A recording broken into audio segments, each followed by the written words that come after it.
2011년에 동일본 대지진이 일어났을 때 그 후쿠시마 현에 무너진 그 잔해 앞에서 한 여인이 막 소리를 지르면서 울고 있었습니다.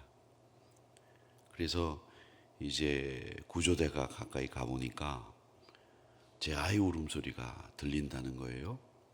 그래서 구조대가 아무리 장비를 갖다 들이대도 아이 소리가 안 들려요. 그리고 구조견에게 이제 냄새를 맡게 했는데도 아이 소리가 들리면 혹은 냄새가 나고 사람 냄새가 나면 이 구조견이 반응을 하는데 반응을 안 하는 거예요.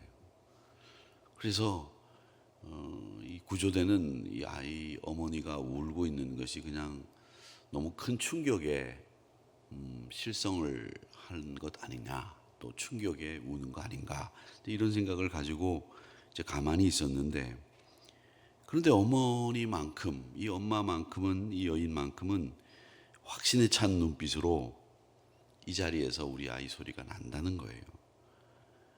그래서 기어이 이 자리를 파라고 그 어머니가 이야기를 하니까 이 구조대가 마지 못해서 그 건물 잔해를 파헤치기 시작을 했습니다. 놀랍게도 그 잔해 아래에서 살아있는 아기가 있는 거예요. 구조견도 반응을 하지 않고, 또 장비가 이 사람이 살아있고 열이 이렇게 나면 열 탐지기가 그 열이 있다는 것을 구조대에게 알리는데 그런 반응이 전혀 없었는데도 놀랍게 그 어머니의 지적한 그 가리킨 이 잔해 속에 아이가 살아있는 겁니다. 그 어머니만 그 아이의 목소리가 왜 들렸을까라는 거죠. 사람은 사랑하는 대상의 음성이 많은 사람들의 음성 가운데에서도 분명하게 자기가 관심 가지고 있고 자기가 사랑하는 사람의 음성만 귀에 들린다는 거죠. 이 심리학에서 이것을 칵테일 파티 효과라고 합니다. 칵테일 파티는 보통 외국 사람들이 언제 하느냐면 우리처럼 이제 가을에 음악회를 한다든지 이럴 때 그 인터미션 시간에 이 사람들이 모여가지고 오늘 공연이 좋은데 뭐 이러면서 한 잔씩 갖다가 먹으면서 막 주제를 가지고 떠들 때 그게 칵테일 파티거든요.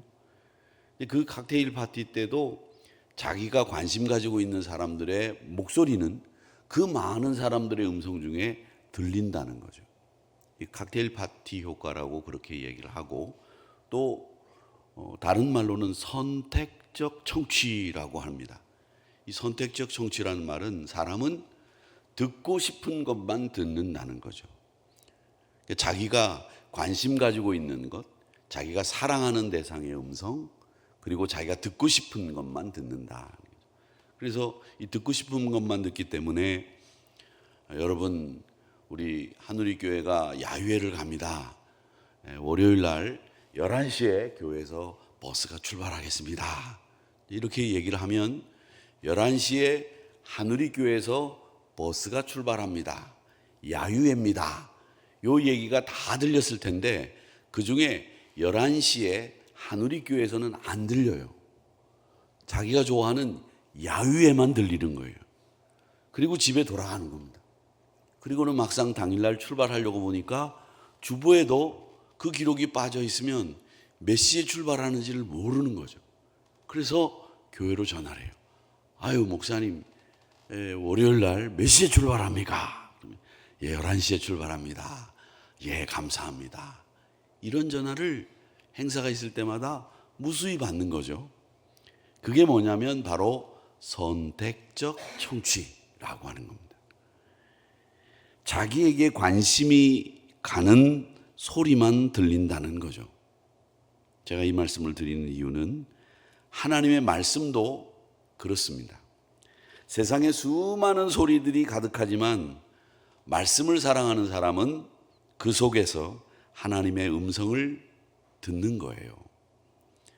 오늘 바울은 바로 그 말씀이 이끄는 삶이 어떤 것인지를 디모데에게 말씀하고 있는데, 10절에서부터 11절 말씀에 보면 바울은 디모데에게 이렇게 이야기합니다. 그러나 너는, 이 그러나 너는이라고 하는 이 표현은 당시에 만연하던 악한 시대의 흐름과 다른 길로 걸으라는 의미로 그러나 너는 이라는 말을 자주 썼다고 합니다.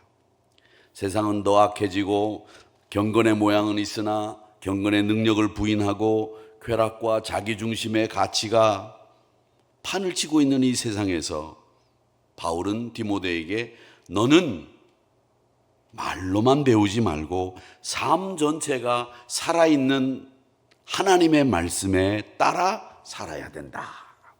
가르침과 행실과 인생의 목적과 믿음과 오래 참음과 사랑 그리고 고난, 이걸 10절에서부터 11절까지의 말씀에서 이야기하고 있습니다. 디모데는 고향이 루스드라라고 하는 곳인데 그 루스드라에서 복음을 전하다가 돌에 맞았습니다. 그리고 버려졌어요. 그런데 그 돌에 맞고 버려진 디모데는 다시 일어나서 복음을 전했습니다. 아마도 이 디모데의 회심은 말씀을 위해서 고난을 감당하는 바울의 모습을 보면서 익힌 것 같은데, 이 말씀을 따른다고 하는 것은 말씀 때문에 고난도 당하고 말씀 때문에 자신이 어떤 사람이 돼도 좋다라고 하는 각오, 결단이 있기 때문에 이 말씀을 따를 수 있는 거죠. 디모데는 그렇게 살기로 다짐하고 고향에서도 그런 일을 겪었습니다. 이런 믿음의 사람들은 말씀을 삶으로 드러내는 사람이 바로 이 말씀 안에서 사는, 말씀이 이끄는 사람이다 라고 하는 것이죠. 여러분의 귀에는 많은 소리가 들립니다. 우리가 얼마나 많은 소리를 듣고 하루 종일 삽니까? 그 많은 소리들 가운데서 특별히 하나님의 말씀이, 하나님의 음성이 여러분의 귀에 잘 들리기를 주님의 이름으로 축복합니다. 그러셔야 됩니다. 다른 것보다도 이 말씀 앞에서는 내 귀가 쫑긋, 말씀 앞에서는 내 삶이 움직이는 이런 결단들이 날마다 있어야 되겠다라고 하는 것이죠. 그러면서 바울은 얘기합니다. 그리스도 예수 안에서 경건하게 살고자 하는 자는 박해를 받는다. 12절 말씀에서 그렇게 얘기를 하죠. 무릇 그리스도 예수 안에서 경건하게 살고자 하는 박해받는다. 진리의 길은요, 때로 조롱을 당하기도 합니다. 야, 좀 미쳤구나. 오해를 받기도 합니다. 저 사람 제정신이 아닌데. 핍박도 따릅니다. 그걸 뭐 할러 해? 그거 했다가는 큰일 날 줄 알아? 이게 진리를 가는 사람들이 겪는 일들입니다. 그러나 그것은 주님이 함께 하시는 길이에요. 내가 너 안에, 네가 내 안에 있으면 네가 원하고 기도하는 것들을 내가 이루어 주겠다. 이런 말씀들을 주님을 너무나 많이 하셨거든요. 세상에는 거짓을 따르는 사람들이 속이기도 하고 속기도 하고 그렇습니다. 저는 항상 그런 생각을 합니다. 여러분, 속는 사람도 속이려고 하는 마음이 있기 때문에 속는 거거든요. 그래서 사기치는 사람이 사기를 제일 많이 당해요. 속이려고 하는 마음을 가지지 말아야 됩니다. 사람을 속이는 거죠. 그런데 처음에는 남을 속일 것 같지만은 사실은 결국 자기도 스스로 속고 마는 거예요. 그래서 바울은 디모데에게 이야기하는 겁니다. 14절에서 뭐라고 얘기하냐면 너는 배우고 확신한 일에 거해라. 흐리멍텅하고 배우지도 않은 일에 갑자기 발을 들여놓거나 그런 생활하지 말아라. 넌 누구에게서 배웠는지를 분명히 알고 너는 무슨 일을 해야 되는 사람인지를 분명히 알아야 된다. 이렇게 얘기하셨습니다. 어려서부터 바울은 디모데가 성경 안에서 자랐다는 것을 잘 알고 있었습니다. 말씀은 너를 구원하게 만드는 하나님의 능력이라고 하는 것을 이 디모데는 잘 알고 컸다는 겁니다. 그래서 여기서 하나님의 감동이라고 하는 말은 세오프뉴토스라고 하는데 하나님이 숨을 불어넣으신 말씀입니다. 하나님이 숨을 불어넣었어요. 후 하고.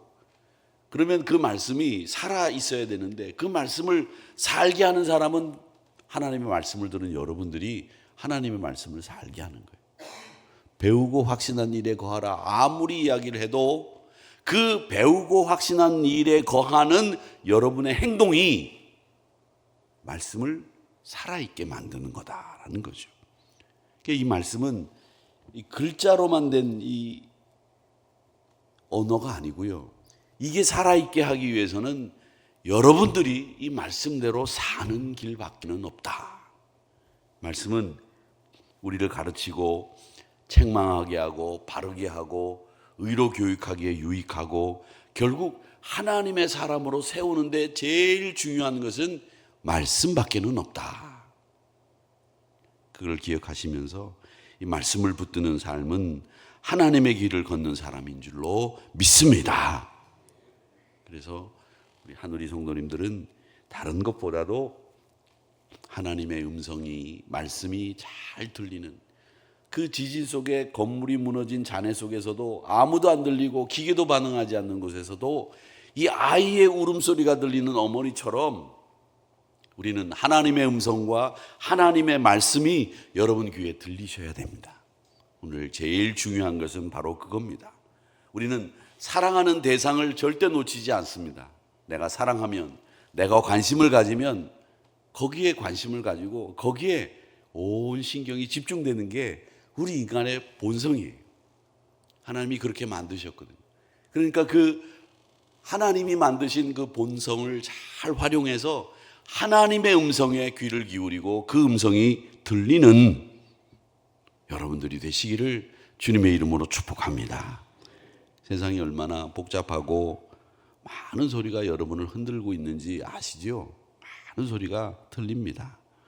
말씀을 사랑하는 사람에게는 하나님의 음성이 우선 들리고 다른 것은 안 들려도 하나님 음성만은 꼭 들립니다. 그 음성이 우리의 길을 비추고 방향을 바로잡게 하고 우리의 영혼을 살리는 말씀인 줄 믿습니다. 오늘 말씀의 귀를 기울이시고요. 그리고 호흡이 담긴 그 말씀을 붙잡으시기를 바랍니다. 그 말씀이 여러분을 이끌게 되기를 믿습니다. 말씀 앞에서 흔들리지 마시고 오늘 말씀을 따라 승리하는 여러분들 되시고 복된 하루가 되시기를 주님의 이름으로 축복합니다. 오늘 저하고 약속하시기 바랍니다. 오늘 나는 승리한다. 약속하시기를 바랍니다. 아멘입니까? 아멘. 승리하시고 꼭 형통하시고 아무도 변고 없이 하나님 앞에 잠자리에 들 때 하나님 오늘 하루도 승리했습니다. 그래서 제가 내일 아침에 나올 때 승리했는지 승리 안 했는지 여러분의 안색을 살필 텐데 오늘 하루도 승리하고 형통한 하루가 될 줄 믿습니다.